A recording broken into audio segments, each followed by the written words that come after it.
हाय।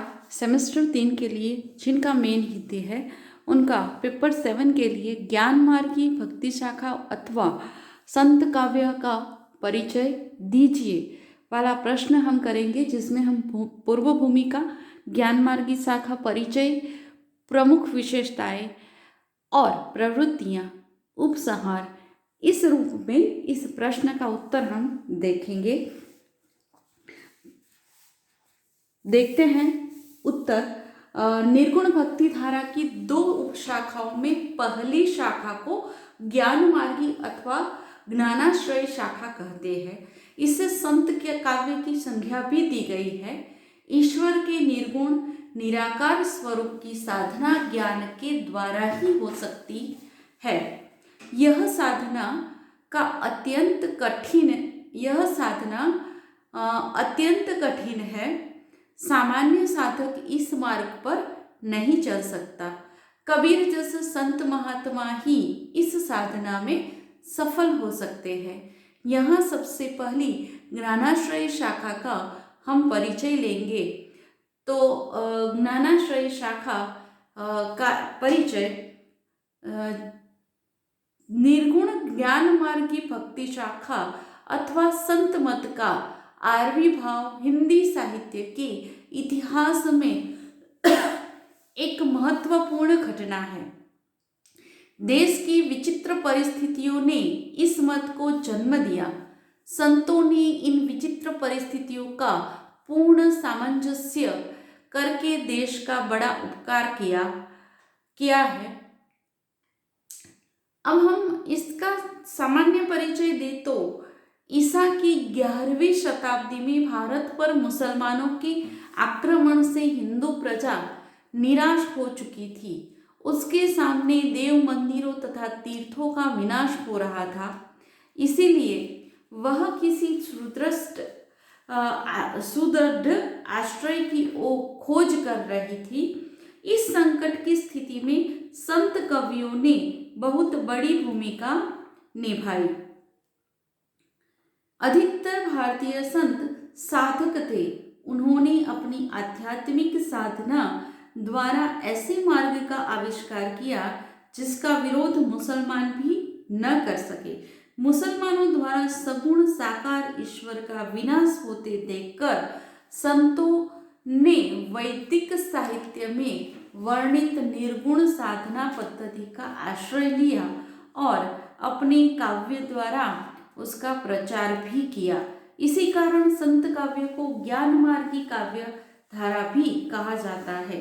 कबीर, दादू, रैदास आदि भारतीय संत अधिक पढ़े लिखे नहीं थे, फिर भी उनके काव्य में अनुभूति की तीव्रता परिलक्षित होती है।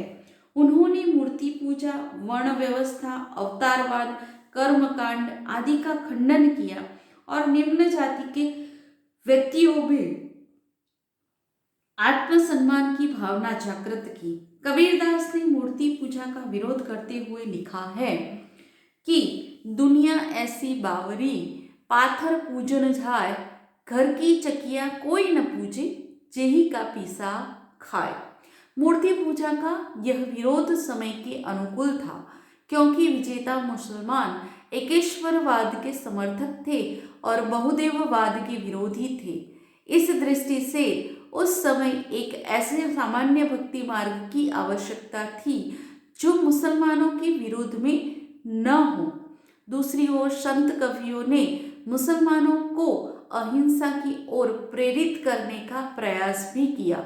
कबीरदास जैसे निर्भीक संतों ने कहा कि बकरी पाती खात है ताकि काढ़ी खाल, जो नर बकरी खात है तिनका कौन हवाल।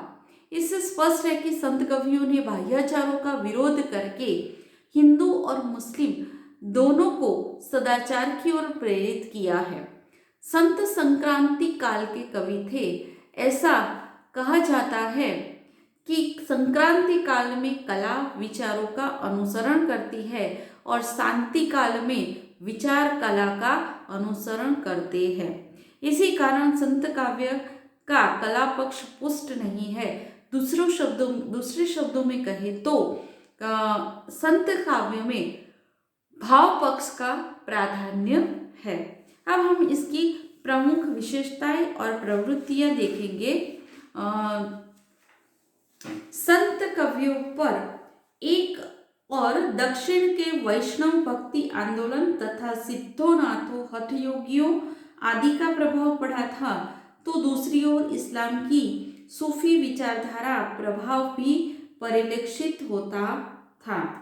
यही कारण है कि संत काव्य में कई विशेषताएं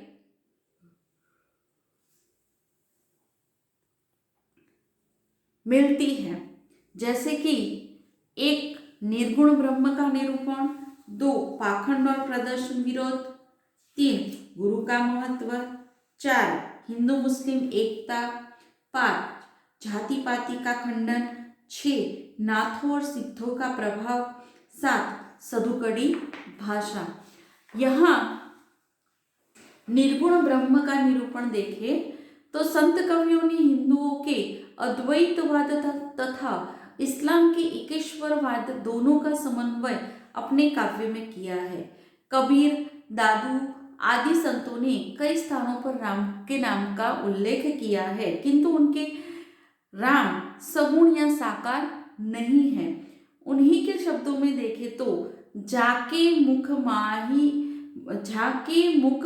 माया नहीं रूप कुरूप, पहुप बास ते पातरा, ऐसा तत अनूप। दूसरा देखें तो दशरथ सुत तिहु लोक बखाना, राम नाम का भरम न जाना। इस प्रकार इन उदाहरणों से देखा जा सकता है कि संत काव्य में व्यापक रूप में निर्गुण ब्रह्म का ही चित्रण हुआ है। दूसरा है पाखंड और प्रदर्शन विरोध। संतों ने अपनी रचनाओं में उच्च नीच, छूत अछूत, जाति पाति आदि भेदभावों तथा माला तिलक मूर्ति पूजा आदि आडंबरों का कड़ा विरोध किया है। जैसे कि एक हिंदू ते विश्व रच्यो है, को ब्राह्मण को सूदा। दूसरा देखे तो पाथर पूजे हरि मिले, तो मैं पूजू पहाड़।